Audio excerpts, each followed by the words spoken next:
On the Wado Radio Show. Hey, welcome to another edition of Wado Radio, man. Of course, I'm DJ Wado, and I got the big homie Thi'sl on the line with us, man. Thi'sl, what's up, brother? What up with it, Wade? Man, ain't nothing, man. You know it's always good to do one of these with you, man. Hey, I look forward to your interviews, man. You let me get my Kanye on every time. I was Kanye ranting before Kanye, man. You do got some classic rants, man. What you been up to, man? How you been, bro? Man, I've been chilling, man. Working on this new mixtape project. Working on the family, working on myself, man. Like, yeah, it's been good, man. Like last year was a crazy season for me, like in a lot of different ways, and just coming out on this side of it and seeing what, you know, enjoying the fruit of what was produced from it, you know. Yeah. No, I definitely get that, man. What did you learn the most from last year? What all that stuff you went through? Man, how important friends and family are, man.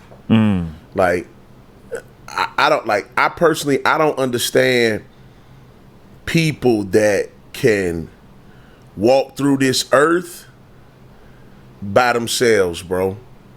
Like, there's no amount of money, there's no amount of things you could buy. Like a person that lives in this world by themselves cannot tell me that they're not miserable. I don't care what you have, you know what I mean? So in these situations, like, you know, the type of stuff I had going on last year, even with being super busy, like with being real busy and always gone and on the road and ripping and running and all of that stuff, like, man, friends and family are so important even in that stuff, because when I'm on the road, like my partner's checking up on my wife. You know, like my friend, like, that I grew up with, you know, forever, my homegirl Rocky, like, she checking in on my wife, you know, like, so it's that type of stuff, like being on the road before my boy Josh, like, yo, you want me to go pick little Travis up and get him out the house for a minute, because there's all girls there, you know, just friends and family, just so important, man, like, in every aspect of life. Like, that was one of the biggest things that I learned, like, in the past few years. Like, it's so important to have people around with you, man, to go through life with you, to talk through stuff and just be there, man. So that's the biggest thing. Man, that's good, bro. That's so good. I don't see, you made a good point, because I don't see how people do it either. Like, for me, sometimes I just got to get stuff off my chest, and I need somebody to talk to about it. Yeah, man. Yeah. And I thank God, man, I have a couple people like that, you know, like my pastor, like Cal Hubbard Future. Yeah. Like, the original Future. The original Future. Yeah, we talk, man. Somebody sitting out there like, man, it's Future, a pastor. So, yeah, we talk like every day, you know, unless I'm super busy. Yeah. So he'll just give me that space, you know, to vent, you know, or he'll just call, how you doing, bro? You know, me and Flame, like, when we not both busy, we on the phone every day. But me and Flame, our lives so parallel. You know, I think right now it's crazy. We stay a block apart, and until the other day at church, we hadn't seen each other in probably a couple months. Wow. You know, so, because it'll be a Sunday that I'm there and he not there, you know, and then, you know, he there and I'm not there. So we both saw each other, but we make our business when it's like that. We at least send each other like crazy texts, saying something funny to each other, seeing how you doing. But I got a couple people like that, man, like Flame Future, my boy Brandon, good friend of mine, you know, I just met over the past 2-3 years. So JR, I can go on and on, man. Like Jason, like, I thank God for the dudes that he's put around me. Yeah. It's funny, man. I didn't know y'all lived that close together, and now y'all releasing projects this close together. Yeah, man. So this the crazy, like Flame, like I live, like we both stay by the airport, like in St. Louis. Yep. So I moved out there, one, because I'm always running late to the airport. Like, but the crazy thing is, out of all the years I've been doing what I do, by the grace of God, I think I've missed, out of all these years and hundreds of flights, I think I've missed like one flight. Nice. Like ever. You know, so, but I'm like, man, if I go close to the airport, I'm good. You know what I'm saying? So I moved out there to go close to the airport and to put my kids in a certain kind of district, you know, to set them up for different opportunities in life. And then Flame them moved out there right after that, like, yo, we moving around the corner from y'all. And so, like, we literally stay a block apart. And now they're trying to get us to move into the subdivision that they live in and move like across the street or next door or something like that. So we're debating on it, but y'all gonna take over the neighborhood out there. Yeah, we stay right by each other. As far as the albums too, it was crazy because I hit this dude up. I just had a feeling. I said, man, Flame's record is done. It has to be about to come out. So I hit him up like, bro, what's your album out date? And he sent me the text back and was like, July 17th. And I'm like, bro, no, that's my same date. You know, so I'm like, I knew it. So then I went ahead and I switched my stuff to July the 31st. But the crazy thing is, since then, though, I hired this marketing company and I'm doing some work on this album / mixtape, because it's gonna be a paid version too, because it's not gonna have samples on it and different stuff like that. So this album / mixtape, I'm putting it out with this company called Empire. So Empire came along and wanted to help put the record out, and so I talked to them and I talked to this marketing dude that I just hired from New York, and the marketing dude was just like, look, man, it sounds like to me you put a lot of effort into this, even though it's a mixtape. It sounds like to me you want to do better with this than you ever have. And so dude was like, I need you to give me at least a month. So I just hired him last week, and he was like, if you put this record out on the 31st, all I have is 2-3 weeks to do what I need to do. He said, he said, if you go to August the 14th or something like that, you give me a month. We got time to line stuff up, set it up, you know, think about it. And for me, it was like, because this wasn't an album, I wasn't doing a normal lining up that I would do. So we were doing stuff behind. I'm steady changing songs. I'm like, yo, I want to do this. I'm feeling inspired. I want to change this. So we were just kind of pushing it because it's like, yo, we don't have to order CDs. We don't have to do none of this stuff. We can take this to the wire. And so Empire and the people that I hired, they were like, man, give us a month from the date that you give it to us, and let's really, really do some work with the project, because they love it. Like, everybody's loving what I got. So you have the official news first. I literally just hung up confirming stuff, but it'll be August the 14th. So me and Flame going to steer clear of each other at least a month. Nice. But the crazy thing is I have to start promoting my record this week. So I'll be promoting my record when his drop. That's the thing I hate about music, man. Yeah. Hey, I wanna come back and talk about the mixtape, but you mentioned Juice, and he's one of my favorite people in the industry, man. Just talk about his impact, you know, on you, because I know he's done, you know, several like really dope joints for you, but just even on the game in general, man. Because Juice just deserves that credit. Like, I feel like he don't get enough, man, because he's been like vital to a lot of people, man. Oh man, and it's so crazy. Like, man, I would fly. Like, if Juice moved to Australia. You be flying that boy to St. Louis to do the videos. From Australia, dog, to St. Louis to do videos. Because the dude is cold, bro. Like, he's dope. Like, he's my go-to person. Yeah. You know? And so, like, I Hate You was a big video for me, but it was a big video for him. Yeah. That's why me and him rock so hard. Yeah. Like, it was the first big video that he did. Yeah. But it was big for me because he followed my vision and made it be what it was. So since then, like, we've been rocking hard, man. Like, the dude, he's the best that we have. And this ain't no shade, no shot to other people, but he's the best that we have in our space with doing commercial videos. Yeah. Like, if I want certain other stuff, I like create. If I want some grimy, like, you know what I'm saying, like a certain feel of a video, short film, I'm gonna hit create up. You know what I'm saying? Reconcile is crazy with videos. Yep. If I want a certain feel or a vibe or a video, I hit up Rec. But when I go for my records that I'm like, dawg, I need this to be clean, dope, I call in Juice. So like, he what makes him so good to you, man? Like, what makes him so good as a director? Because he does it all. He works the camera, he edits, he everything. He's not afraid to be different. You know what I'm saying? He ain't afraid to be like, he ain't afraid to say, like when we did I Hate You.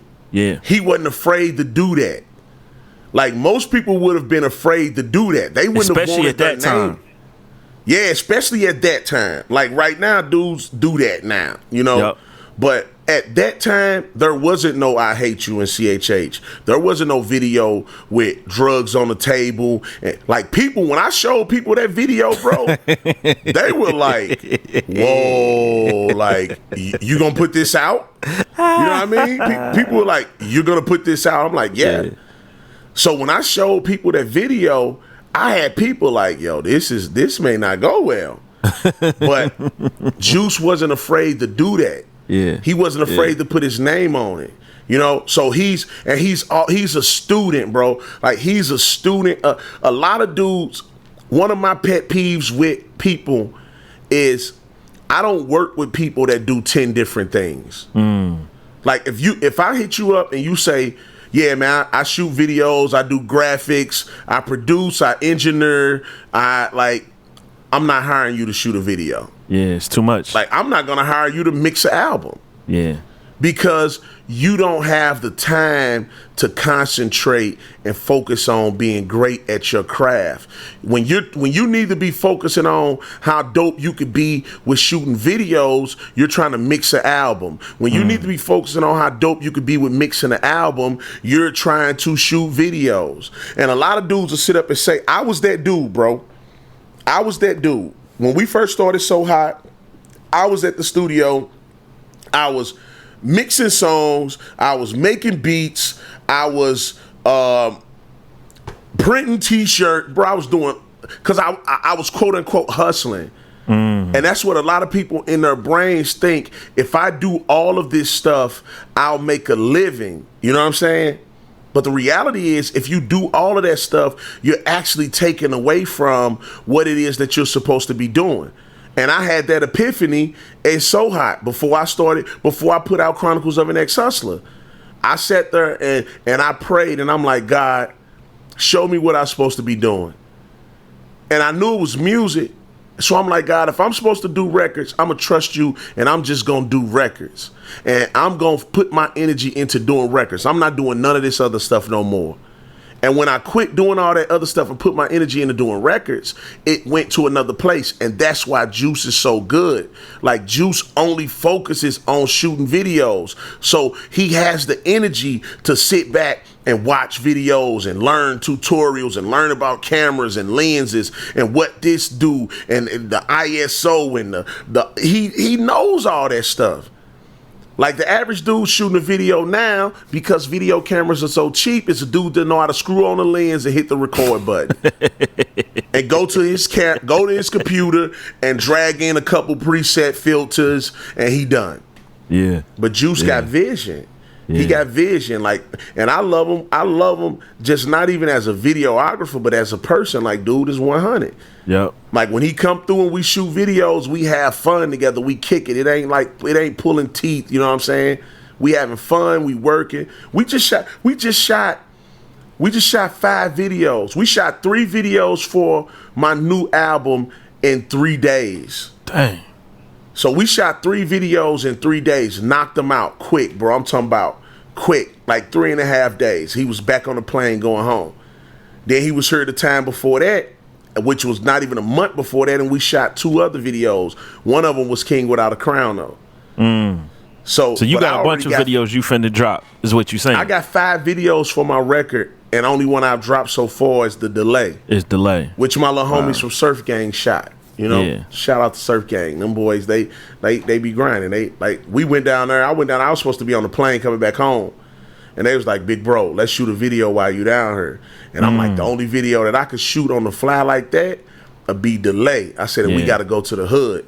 So we called King David. We went over to the Pork and Beans projects. I ain't gonna even front. I always wanted to see the Pork and Beans because you see it on First 48. Yeah. Like I'm a hood, I'm like a hood historian. So I'm like, yo, I gotta go to the Pork and Beans at least once while I'm in Florida. And just so happened, my boy King David was from over there. We hit him up. He took us to the Pork and Beans. Cats of the Pork and Beans showed me all love, bruh. Yeah. Like, Cats showed love. Like, it was just like I was in my own hood. You know That's what I'm saying? what's up. We went down there, hung out, shot the video. Cats brought the bikes out, everything. That's good, man. Hey, so the one, let me say this, man. I can't believe, and you kind of alluded to this earlier, this is actually your first mixtape. I was thinking about that before we got on, and I was like, I don't think I missed nothing. I'm like, this is really his first mixtape. Yeah. And the reason being, like way back when I first started doing CHH, Yeah. I went in the studio. I took a bunch of like mainstream instrumentals. Yep. And just went in on them, bro. I probably recorded like 40 of them. Like, went in. But because of when it was, You couldn't put I it had out. several people that I'm not gonna mention my name. I had several people say, yo, I don't think you should do this. Like, you shouldn't rapping over those beats. And it's funny, this is the funny thing to me, bro. The same people that would tell you that back then, They doing or it the now. dudes now that would do it or Yep. try to do it or tell Yep. you to do it. Yep. So back then I didn't push it as hard as I could have because also the internet wasn't as popping as it was. Yeah. So I did do it and I did give it to certain people. I did use it for certain stuff, passing it out to people in the street. So that's why I consider this one my first one, because I didn't really push it, you know what I'm saying, like I could have, but I did. But in that era, I probably got 150, 200 songs I never put out, just all kind of beats, because I was just recording. So now it's like I feel like we have this space now. Like, I didn't want to do a mixtape before. People kept saying like, yo, do a mixtape, man, make a mixtape for the streets. And I'm looking at people's comments like, I don't think y'all really know what y'all saying. Because people want me. This the thing about CHH. Like, as a music culture, like, one, we have to recognize that we've created a culture separate from mainstream. Yeah. CHH isn't even a subculture. In my opinion, CHH isn't a subculture of hip hop. CHH is a subculture of CCM. So the genre and the music and the style, like the content, the style, everything is different from mainstream. The jargon, the wordplay, like everything is different. So in order for me to make, and that's cool, like I don't think nothing's wrong with that. But in order for me to make a mixtape that would communicate to people in the street, I'm gonna have to make certain type of records. Because everything is different from CHH. The BPM is even different. Like CHH, our music is concert driven, because we didn't have, outside of you and Jam the Hype and a couple other places, we didn't have radio. Right. So when we go into making records, CHH artists don't go into, like, mainstream artists go in the studio making records looking to make a single for radio. When we go in to make records, we didn't go in to make records looking to make a single for radio. We went in to make records for concerts, because CHH was concert driven. Excuse me. So you have to make content and music for that. So if I'm going to make a record that's going to reach mainstream people, I have to make a different kind of album. So when people kept saying, do a mixtape, man, the streets need it, I'm like, I don't think they know what they're asking for. Nah, they just But wanted I free didn't do music. it. They just wanted free music. Right? So I didn't want to do it on my own reserve, because I just didn't feel like the time was right at that moment. So I was busy building something. You know, you building the base, you building something from the ground up. And last year and the year before, we really started going into, you know, building this space of like trying to build more on our home front. So I was doing more stuff, trying to build in St. Louis. I was doing all of these different things where I was going into mainstream culture, and since I hate you, doors in the mainstream culture have been opening for me constantly, to where I'm having conversations, I'm getting calls from labels, all of this different stuff is happening, and I'm at these conferences and I'm talking to these mainstream people, and they like, yo, where can I listen to some of your music? Yeah. So then I had to understand for myself, mainstream culture, I need at least one mixtape. Yep. To be circulating. So when they say, where can I hear your music at? Oh, here, you can hear it here. When it's like, because nobody's gonna go buy your record to sample it. Like, this ain't 1980. Like, nobody's gonna buy your record to sample your record. They're gonna go and download a free mixtape. So I just felt like right now the time was right, because I needed to have something that I could give people for free, and I needed to have something that, like, we finna do a guerrilla marketing campaign with this mixtape like it's the 90s, bro. We going regional, we hitting stores, we hitting video channel outlets, we hitting commercials. We just finna really dig this thing deep into the street culture, and that was one of the reasons that we waited to do it right now, because I got a buzz going in my city where people know who I am, they respect what I'm doing, and it's like, now is the time to dig that stuff even deeper and to do it on a regional and a worldwide market too. So that's what we felt like right now was the time to do it and make it work. So yeah, man. So the title of the project, Heavy is the Head, man. What's that mean? What's the concept behind that, bro? Man, it's crazy. Like, so when Ferguson happened, right? When Ferguson happened, I was actually in the middle of about to do a tour. I remember that. I remember that. I was about to do some Fallen King tour dates to push the record. I was about to drop. When Ferguson happened, I had videos and everything set up. So two things happened at the end of the year. I'm gonna talk about the Ferguson thing because it meet the title. Yeah. So the Ferguson situation happened. I was so, pulled into the situation that as an artist, like, a lot of artists don't talk about stuff that can make their fan base not like them. Right. Because they want to sell records. Let's just be 100. So in CHH, like I said, CHH is a CCM subgenre. The big route, like when you look at hip hop and you see dudes start underground and mainstream hip hop, their big route into making it big, quote unquote, is eventually getting on radio. Their big route is getting on these big festivals like Pitchfork and Coachella and these different other hip hop festivals, right? Yep. But in CHH, your big route of going from CHH underground is through CCM. Right. It's getting on the tours with the big CCM artists, which 95% of them are white.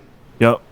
The CHH market radio, probably 90% or 80% are white.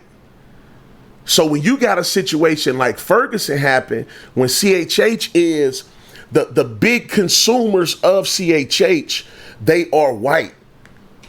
Like, hands down, there's no way to look at it, no other way to look at it. Right. So the big consumers of CHH are white. When you have a situation like Ferguson happen, and you start talking about it, like I had several people, and I was being as unbiased as possible. I was looking at it through my Christian lens, but I was communicating things that needed to be communicated. But a lot of people don't communicate that type of stuff because they don't want to offend their fan base. So when you're in CHH, that's the thing that you really got to consider. Like, yo, I'm going to offend my fan base if I say the wrong thing. If I say something that they think is the wrong thing, there's a chance that I'm not going to get booked for these shows. If I come off too pro-black, I'm not going to get booked for this conference or this youth thing, or people might stop buying my CDs. Like, that's a conscious thought. So for me, like, this is a fight I've always been fighting. And I told people this in interviews and panels and stuff since Ferguson happened, that the church shouldn't have been so shocked that police brutality was one of the main issues in the urban community. Right. The reason the church was shocked that that was one of the main issues in the urban community is because the church is disconnected from the urban community. The churches that are involved in inner city missions and urban community and always involved in people's lives in that aspect, when church planners go in and they ask these questions, what are the needs that we have here? What do you need to be? What are the problems? One of the main things that's going to come up is police brutality. This is way before the Mike Brown situation. Yep. So when this situation happened with Mike Brown and Ferguson, like I felt that burden. I felt that burden to say, dang, dog, I got this tour coming up. Man, I'm going to put out a new record next year. Like, I got this book coming out. Like, I could say something that would offend people, and they just start unfollowing me, and they just, I don't get booked for these shows. Like, I thought that stuff. And then I thought, and I said, God, I prayed, and I said, God, you've always taken care of me. Like, when I dropped Chronicles of an Ex-Hustler, I thought that was it for me. I'm like, the church is going to kick me out. You know what I mean? When I dropped I Hate You, I'm like, this is it. It's over. Like, just being 100. Yeah. But I prayed and I said, God, the people that understand the vision, let them understand the vision. And it was the same thing with the Mike Brown situation. I said, I'm going to say, because I wanted to brush it off. I wanted to brush off that feeling and say, dawg, I got a video to drop. When the situation happened, I had a video I was about to drop. Dream Team. I had Dream Team back then. I dropped Dream Team in December, but I had it in August. And I'm like, man, I can't drop no video right now, me celebrating life, and my whole city is broken up over a tragedy. The whole world is broken up over it. So I felt this burden that I was just like, man, like, I gotta say something. I have to be involved in this. Like, I was in the streets 2-3 weeks out there keeping peace. Like, it consumed my life. But I felt that burden, and that's where the title came from. Like, man, heavy is the head that wear the crown. Like, like there comes a burden with responsibility. Like that, like you gotta step up sometimes and be willing to lose people for what's right.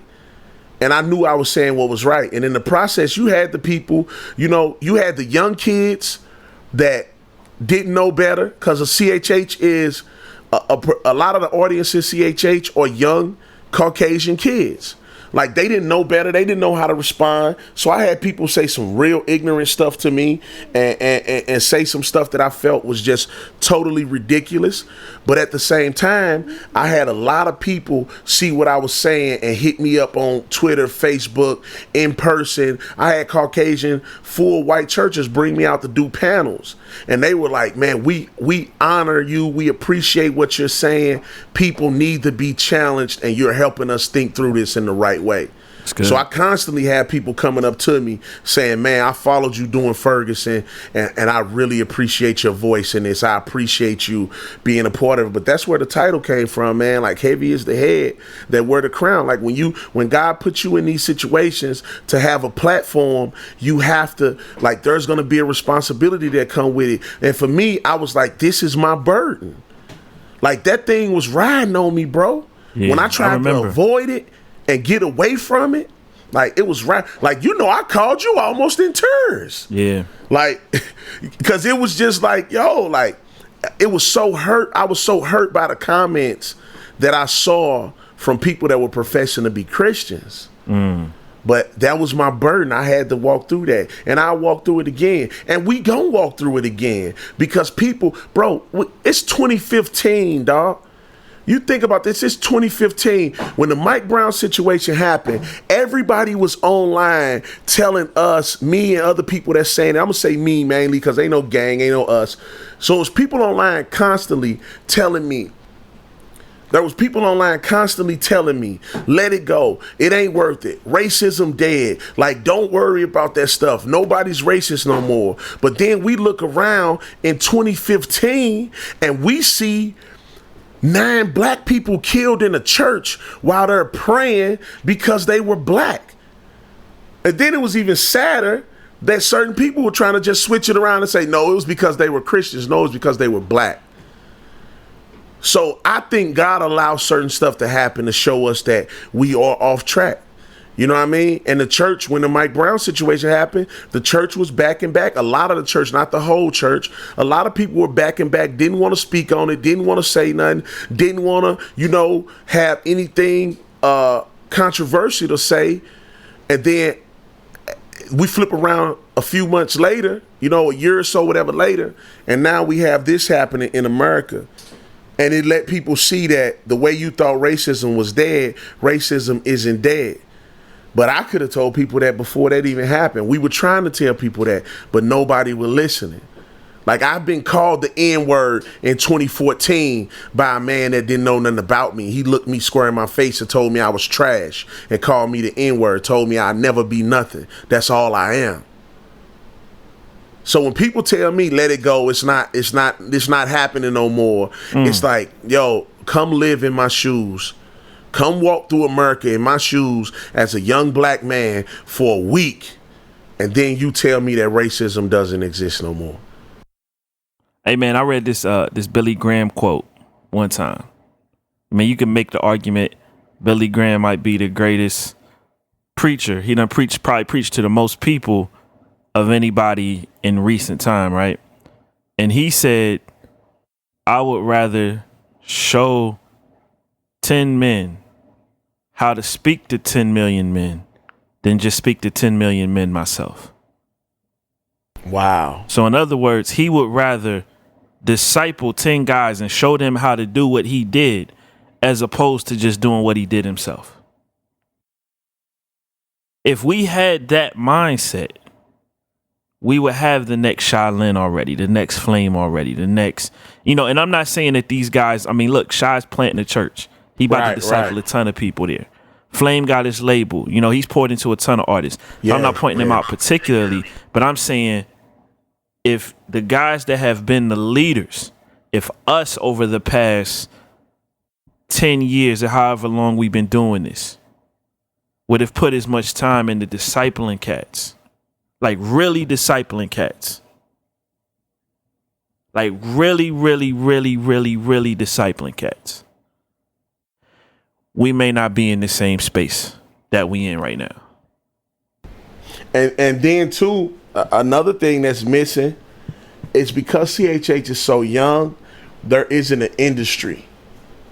Yep. So like where there's an industry, you have things like, I think me and you spoke about this. Like one of the things I want to do a music conference. Like I think there's a need for just a music conference. Like where CHH or Christian artists in general can come and learn from people teaching from their worldview, like about the stuff that we're talking about. So like I think that's needed. I want to do something like that. I want to put some stuff together where dudes could come and learn. And I think Flame is doing that on a personal level with Mike Real. Like I think Mike Real, he's definitely doing it with Mike. Yeah, Mike Real is gonna be a much better, if nothing else, a communicator, because he's around Flame. Flame's one of the best communicators I've ever seen. So Mike Reel's getting that from Flame. I'm so glad Shy's playing in church, because by nature and gravity, dudes that want to rap that like Shailin's style of rapping, they're gonna go to his church, and so he'll have an opportunity to impart into some dudes like that. And I hope the fan base of people that listen to CHH will always have a place in their heart for people that rap that's more doctrine in their words, because it's needed. Like it's so needed. But I see that in the KB though. Like KB gives me hope. Like when I think about KB gives me hope that people that rap like that will always be cool, because he does it so well as one of the young dudes, and people love him for it. You know what I'm saying? That's why I applaud him on. I want KB to get big as Lecrae or bigger, so people can continue to see that rapping like this is cool too. And again, this is coming from a dude that doesn't rap like that. But I know we need it. Like, we need it. Dudes don't understand though, what I do ain't, it's not popular. It's still not that popular. It's popular, more popular than most people, but there's still a church system that I can't go into because of what I do. What I do is too hard. So dudes got to also understand that when you go, this is what I would love to see, and I'm done. I'm done after this. We always do this. I'm done. When I said this on Twitter, it was somebody, I don't even remember who it was, that they were just like, it was something about I don't make music for CHH. Or it was something a person said that was a Christian rapper. Yeah. And I'm like, for the new artists, if you don't want to be labeled as a Christian rapper, I said this on Twitter, if you want to make sure that that's not going to happen, don't submit your music to Rapzilla. Don't submit your music to any other Christian blogs. Don't put your music on Christian radio. Just go and start out where you want to be. But when you go there, make sure that you're going to be a light and you're not just trying to fit in and have fun. Like, go to be a light. But if you want to assure that, starting out the gate, go to where you want to be.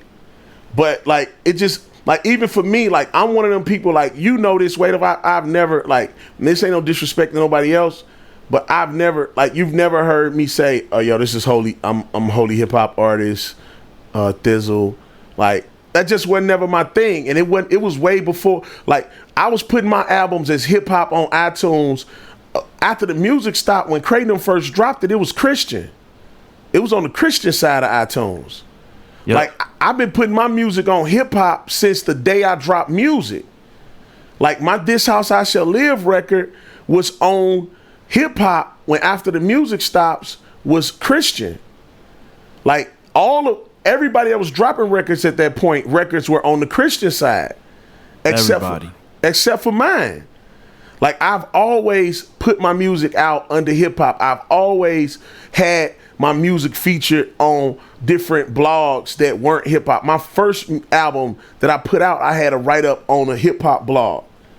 So, like, I've always been there. But I still don't care. Like, I don't care if a person called me a Christian rapper. I don't care. But I also don't care if a person don't call me a Christian rapper. When I go to mainstream blogs, I don't care if they call me a Christian rapper. They can call me. I'm not gonna let a person call me a gangster rapper because I'm not that. Yeah. But I don't care if you don't call me a Christian rapper, and I don't care if you do call me one. I don't care. Like, it don't matter to me. Like, my music speaks for itself. Like, I don't care about that. But if you are a dude that you have a diehard bent on, I do not want to be called a Christian rapper. Like, stop putting yourself in Christian environments. For me, I think it's a blessing. I got the best of both worlds. Mm-hmm. I could go do a church and I can go do an event that's non-Christian. You can hear my music on Wado, Jam the Hype, and you can hear my music on a Radio 1 station. You know what I'm saying? You'll see my videos on JCTV, and you'll see it on Revolt. You know what I'm saying? I'm cool with that. All artists can't do that. They can't do that. I'm cool with that. That don't bother me. You know what I'm saying? Like, 2 Chainz can't do that. I'm good. But if you don't want to be called that, then, like, for the new dudes, like, especially for dudes that haven't even started, man, just go your route. Man, but I'm so glad you said that. I said that like 2 or 3 years ago on Twitter, and like, I got so many phone calls from people, emails. People was pissed. But I was like, yo, is this the truth? Like, don't knock this, don't look down on this, and then you want us to help promote your music to our audiences. Like it's just disrespectful, fam. It is. Like it's disrespectful. Yeah, it is. I said it on Twitter a few months or something back. I said the same thing. Like I know artists right now that ruin themselves by getting online and everywhere saying I don't make music for Christians, and people took it to heart and didn't support them. You know what I'm saying? Like I make music for everybody. I make music first of all to glorify God. That's the first thing. I make music to express the talent God gave me. And I make music for Christians, and I make music for people in the hood. I make music for people living in the mountains. I don't care if you yodel, whatever you do. Like if you like my music, I make music for you. Whoever like it, I make music for the people that like what I do. I don't care where you're from. Yeah. But I make music from a certain perspective. But I make it for everybody. I don't care who get it. You know? But dudes like one thing I've seen, like, it don't matter how much you say, don't call me this, people are going to classify you the way they want to. Yep. And the only way they don't classify you a certain way is if you're never in those situations. So that's why I'm cool with, you call me a Christian rapper. I've done interviews and people say, like I did a mainstream interview with a radio station, and they said, do you prefer to be called a Christian rapper or a hip hop artist? I said, you can call me what you want to. I said, but hip hop artist, it don't offend me. Like you can call me a hip hop artist. I don't want them to feel like they got to call me a Christian rapper. You know what I'm saying? You don't have to. You just don't call me something I'm not. Like I am a hip hop artist. Like I am a rapper. I am a Christian. Like it don't bother me. Like I'm cool with it, but that's for the dudes that don't want to be called that. Like, don't do it. Like Christian rap, it goes through so many phases so fast. But the crazy thing is Christian rap is still not an industry. It's still a baby. It's still a shell. Like honestly, Christian rap has the potential to be destroyed at this point. The Christian rap that we know, it has the potential to be no more. Like honestly. It has that potential because if enough people, if it's not passed along the right way and enough people get snatched up into situations, like once you go sign a contract, like especially for you new cats, let me tell y'all something. Once you go sign a contract and you sign that contract, a label don't care if you a Christian, a Mormon, they don't care what you are. When you sign that contract, you've signed the contract. And if you've agreed to do certain things and you have agreed not to do certain things, they're going to hold you to the law. They're not going to hold you to Bible. So once you sign a contract and you don't have creative control over what you do and you don't get to be the person that make the final decision, a label can hold you up for 5, 6, 7, 8 months to a year waiting on you to make a certain kind of record. And then if you don't make the record that they like, they still can drop you. You'll leave with no album, no nothing, and you'll be looking silly. And you be in debt. And you'll be in debt. And your career will be close to over. So make sure when you go sign these contracts that you signing the right stuff.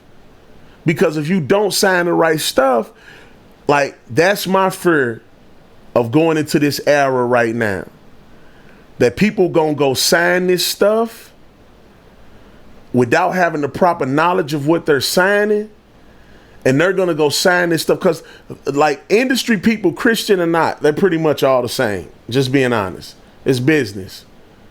And you'll go in here with one of these dudes that's like, yeah, man, to get you to sign it, they're going to say whatever. Yeah, man, we believe in you. We believe in what you're doing, and we want to see it go far as it can. And the message is this, and you sign that contract, and it's like, well, that's over. And now it's about, we got to sell records. We got to make money. We got to do what needs to be done. Bruh, make sure y'all don't go out here and get caught up in nothing crazy and no crazy contract and some stuff you can't get out of and you stuck in for 5, 6, 7, 8, 9, 10 years. That's my fear. that people gonna get into these contracts and get into certain stuff, and they'll get snatched up into it, and they'll sit and nothing ever happens from it.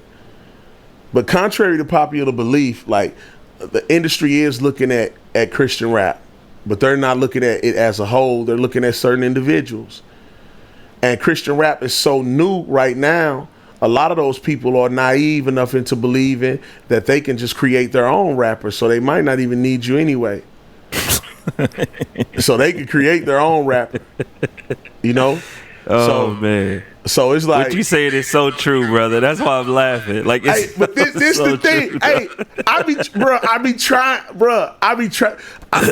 I'm willing to take the L for the team.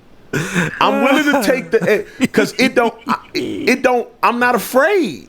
You know what I'm saying? Yeah. Like, Yeah. bro, when you come from where I come from, like, I grew up with 5 of my cousins, bro, and 3 of them dead. Yep. You know what I'm saying? Dog, my best friend dead. Bro, I done lost. Like, you can't take nothing from me. Like, you can't take nothing from me that's nothing you value. Yeah, that, like, this the stuff you, like, people, that's the thing. People can't stop me from getting to the streets. Like, you can't, what I say on an interview about an industry or an artist or a label or any of that, like, when I step out into the streets in St. Louis and I go to my neighborhood and these mothers and parents and kids and dudes is in their neighborhood worried about how they finna get school supplies and shoes and clothes, and we come and bring that, they don't care what I say about on the interview. They riding. When St. Louis falling apart and dudes see me take the initiative to step out on the front line, the non-Christian dudes see me take the step to say, man, my boy Tef Poe from the Lou, he one of the dudes that's front line, you know what I'm saying, on this whole new movement of young African-American leaders. Tef say some stuff I don't agree with, you know what I'm saying, he know that, I know that. But Tef, like, man, he loved the fact that I'm willing to say what needs to be said, even if it's unpopular. So these dudes don't care about what, like, you can't stop me from getting to the streets. That's where the labels that are looking at artists, especially labels that are smart, they're looking for artists that already have people following them or the ability to connect with people. A label will let me say something about them on the record if it's gonna sell albums. They don't care. I could talk about the CEO of the company.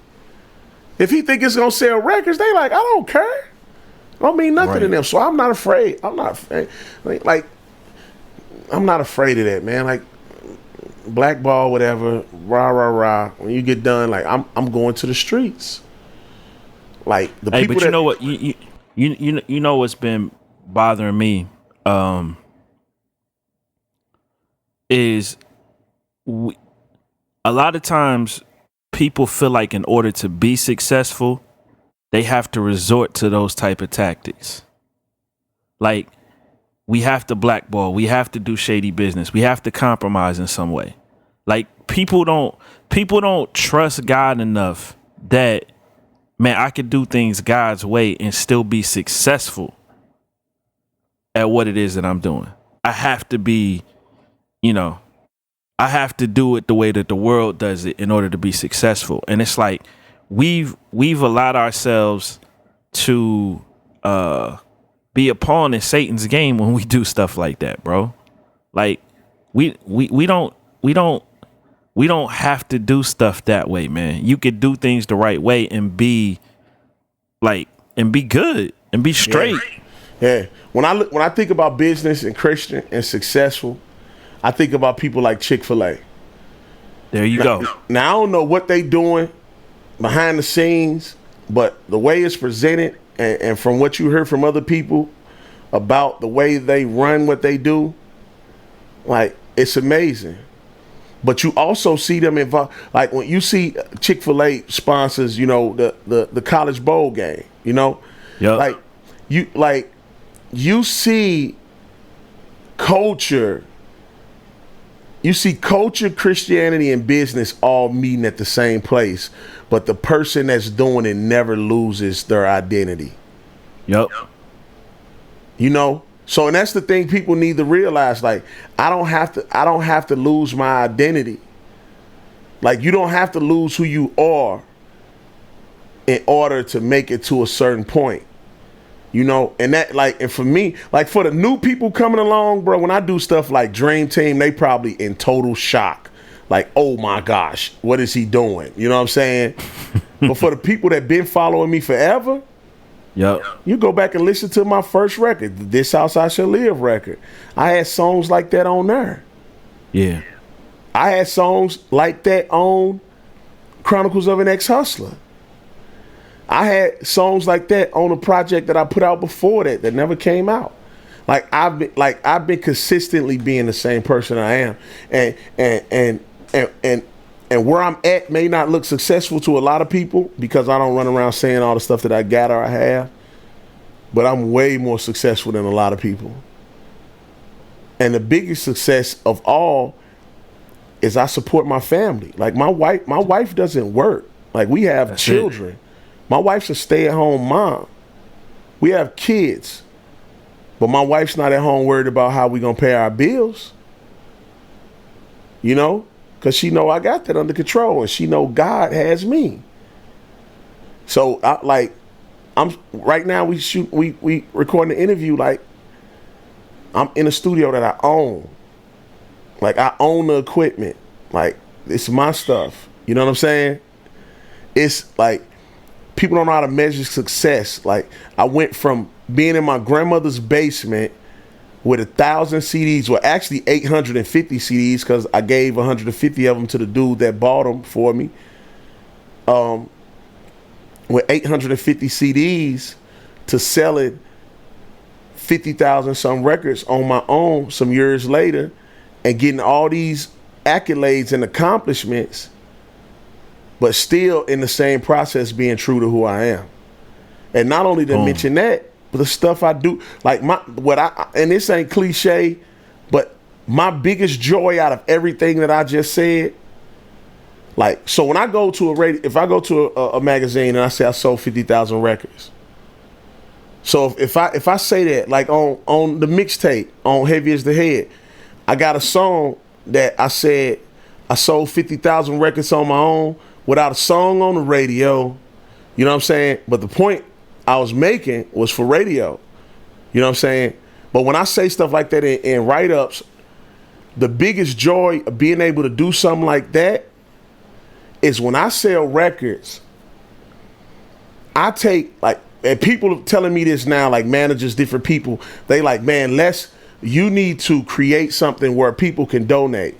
But all these years that you've seen me, people have seen me doing stuff for my community in St. Louis and everything else, even putting out records, like this has all been money out of my own pocket. Like when I did the block party, when I do the block party in my neighborhood, that's 5, 6, 7,000, whatever out of my own pocket. Like whatever I do, and we do stuff all through the year that people don't even know about like that.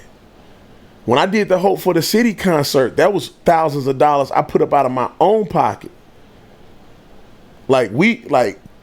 So when people, I said from the beginning, when I did Chronicles of an Ex-Hustler, I made a video. I don't know if it's still on my YouTube, but I said from the beginning, I came to the body and I was like, yo, I'm going to make music sometimes that you don't understand, it don't fit. I'm not going to be sinning, but I need y'all help. I'm on a mission and I need y'all support. And they've supported me since day one. You know, so that's why I look like a fool to be like, I don't make music for the church. I love the church. My cousin just asked me the other day, my cousin was riding with me, like my cousin, like a pro-black dude. He was riding with me listening to the mixtape.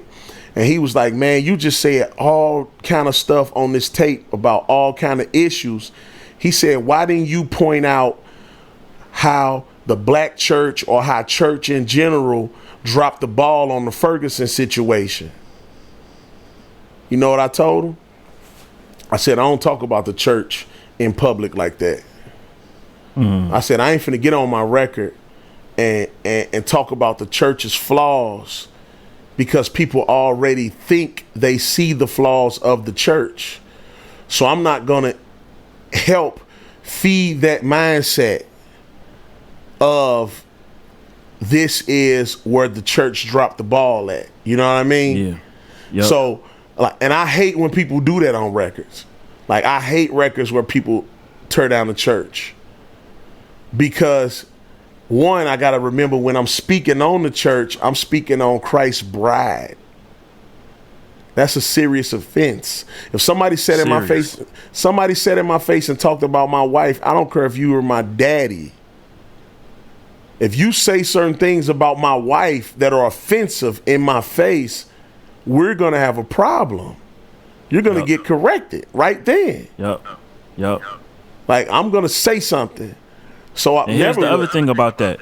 How, like, when you do that, particularly in front of people who aren't Christians, why would they want to be a part of something that you're always dissing? Exactly. I'm going to turn around and say, yo, the church suck. We're horrible. They don't do this. They don't do that. But I want you to come to church Sunday. Right. It's either that, but in most cases, 100, this is what dudes do that. Most cases when dudes do that, they're trying to win a person, not holistically, but they're trying to win people to themselves. They're pointing out the flaws of the church and other Christians so they can say to people like, but I'm not like that. You could trust me. I'm not them. I'm not them. I'm not them. You could trust me. But in reality, you're just like them because you're showing your flaw right there. You're showing your issues. So that, like, I don't have time to talk about the church in front of people. Like, if I told my cousin, I said, if I'm on a panel or something like this on a radio interview where I can give clarity and I can give affirmation at the same time, that's a different thing. But just on a song where I'm already aggressive and all of that, like, I'm not going to do it. Like, I had this song that I was going to put on the mixtape called Black Jesus. That's the only reason it didn't make it to the mixtape. Because I had lines in there that weren't going to be distinct enough where people wouldn't have thought I was talking about the church in a negative. But the overall message of the song, I wanted to salvage it, but it was like, if I take certain parts out of it, it's going to lose that anyway. So we just let it be. But I'm not going to put a record out. I'm not going to talk about the church in a negative light to nobody publicly without offering affirmation and answer.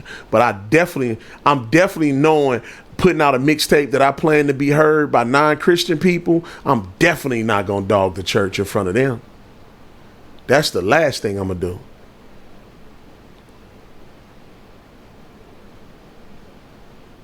Man. You always get me, Wade.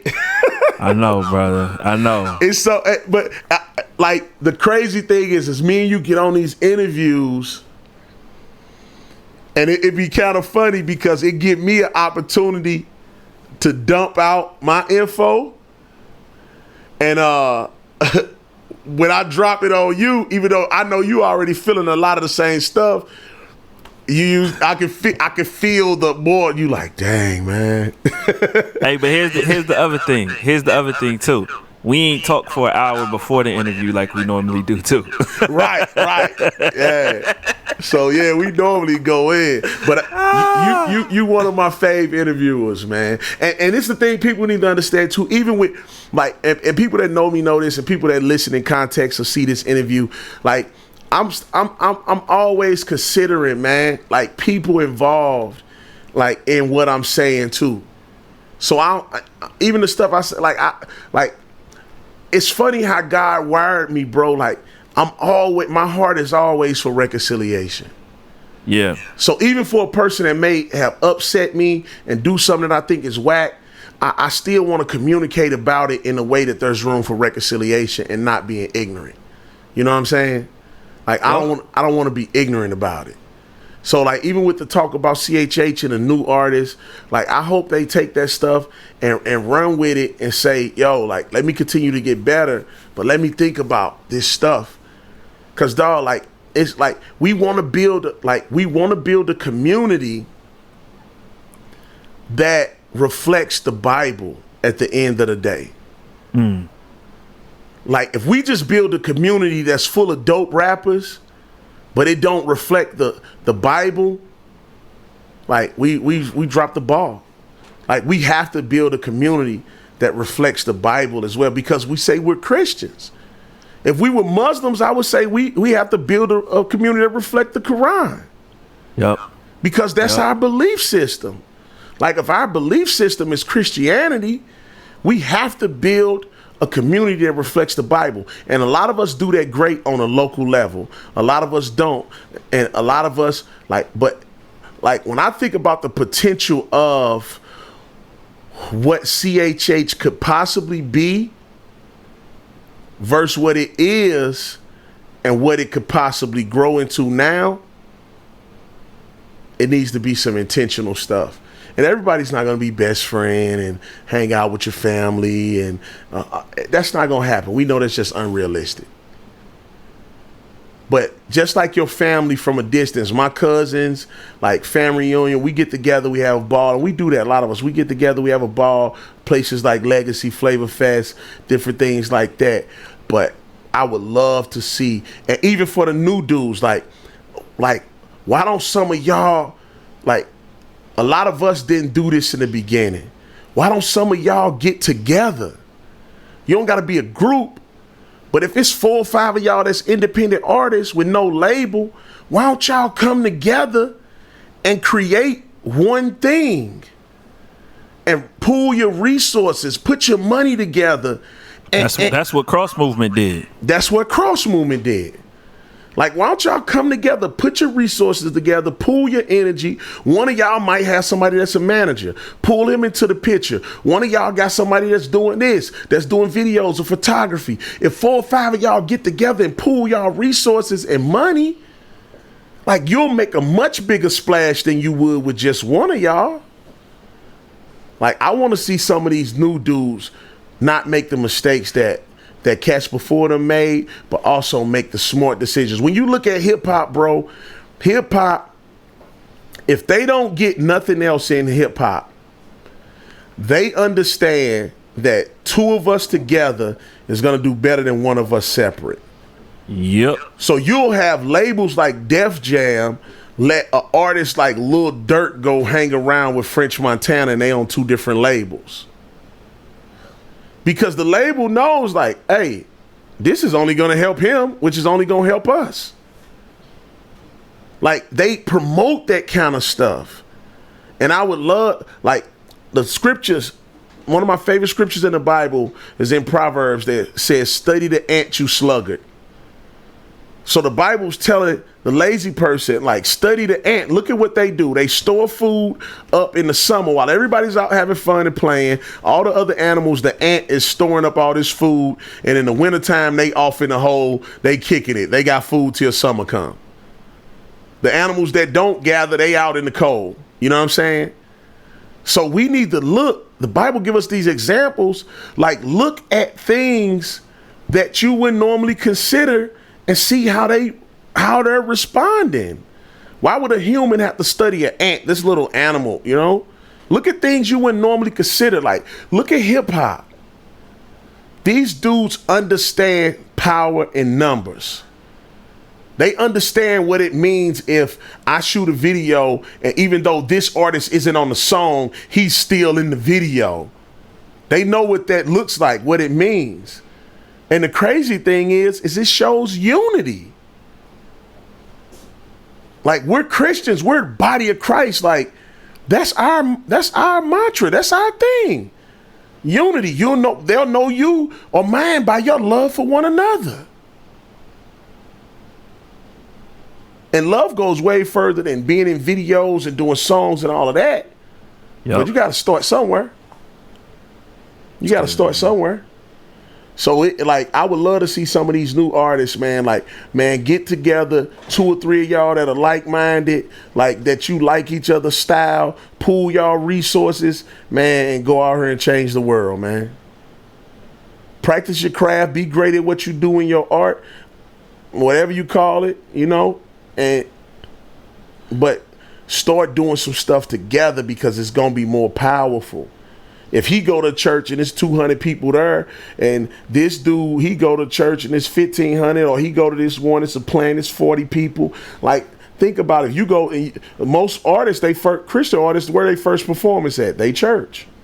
They home church. Yep. You know what I'm saying? Y'all pooling y'all resources, 4, 5 of y'all come together, y'all go get together, and you do your first show. What you think it's gonna look like? It's gonna be crazy. Yeah. You got a whole nother support system, a whole nother group of people supporting you. Like, that stuff, man, I want to see that happen, man. I want to see that happen. I want to see that happen. Like, I'll be willing to, for the right people, because you can't help everybody. It just ain't that much time in the world. But for the right people, help them set it up. The right couple people. Like, I'll be willing to straight offer some hours of consulting and mentoring to them, bro. Like, whatever input I can give. Because I want to see that type of culture infused into CHH in the future. I want to see dudes with that type of mindset that's saying, yo, let's rally together. Let's rally and do this. That are on different labels. Like, yo, I know you're signed to this and that. Let's rally. You know what I'm saying? Like, and I ain't just talking that in my own life. That's something that I'm looking into myself. You know what I'm saying? Like, let's get a group of us together and rally this way. You know what I'm saying? Because it's gonna be more powerful with a group of us. So that's what I would love to see, man. Like, but you don't see that a lot. Look, ASAP Mob. 4 or 5 dudes get together. If you would have separated them dudes and brought them on the scene one by one, we'd have been like, It would have been like, well, here's the other thing. Every time you see ASAP Rocky go up to Hot 97, it's not just him, it's the whole crew. It's the whole crew. That's how we even know about them other dudes. If you're not into them like that. And this the crazy thing. The dude that started ASAP Mob didn't even really rap. See? ASAP Yams. See? He wasn't even a rapper like that. See? He was just a connector. See? So it's like that, but that's what I'm saying. That's what I want to see. You know what I'm saying? I want to see that. Like, I want to see when you see, you know what I'm saying, John Gibbs and he got something popping off. I want to see him say, hey, John Givens, you know what I'm saying, I'm going over to Hot 97. You want to mob with me? They on 2 different labels, but they both do a similar thing and they both good at it. And it's going to look even better because it's 2 of them. Yep. Or even if they bring along Kid, you know, Kid changed his name. You got Kid, like when I look at those dudes like Kid, John Givens, Jay Givens, when I looked at all of them and saw they was from the same area, I was crazy, right? I'm like, dawg, these dudes.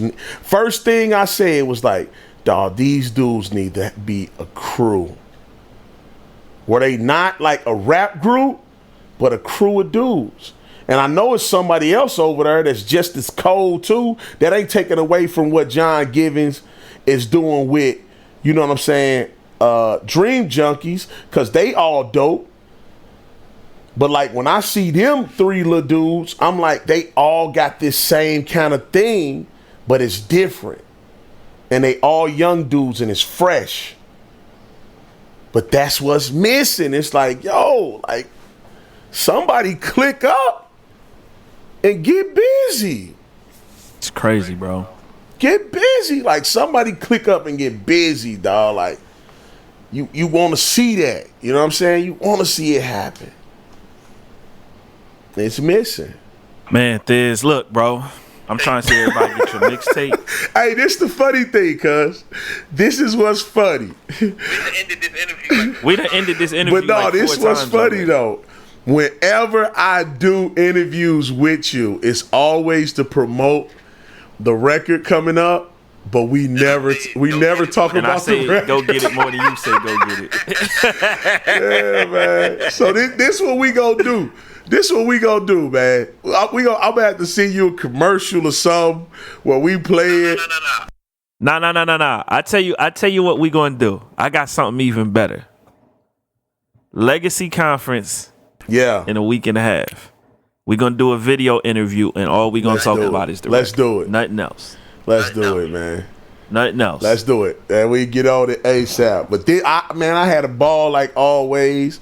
Like we gonna push this thing, let people hear it. But man, like it's bro, I want to see, and I know you want to see, and other dudes want to see, man, like stuff flourish from the culture like that. Because we can't deny the fact that we've created a culture. You know what I'm saying? Like there's a culture that has been created, and now we just can't ignore that and wish it goes away. You know what I'm saying? It's like, oh man, now I just want it to go away. Like it's not going away. Like it needs to flourish. And now corporate America's coming in. Corporate America's gonna come in and take the pieces they want and throw the rest away. Right. You know, so right. It's gonna be a remnant left. It's gonna be a remnant left. That's it. So yeah. Well, I'm here to stay until the Lord say stop. Yeah. Somebody give me somebody cut the check brother. And leave me all of my creative activities and offer all the help I need to be better. Let's get it cracking. If not, you can keep your money. That's it, man. And we're going to keep it pushing the way that it's going.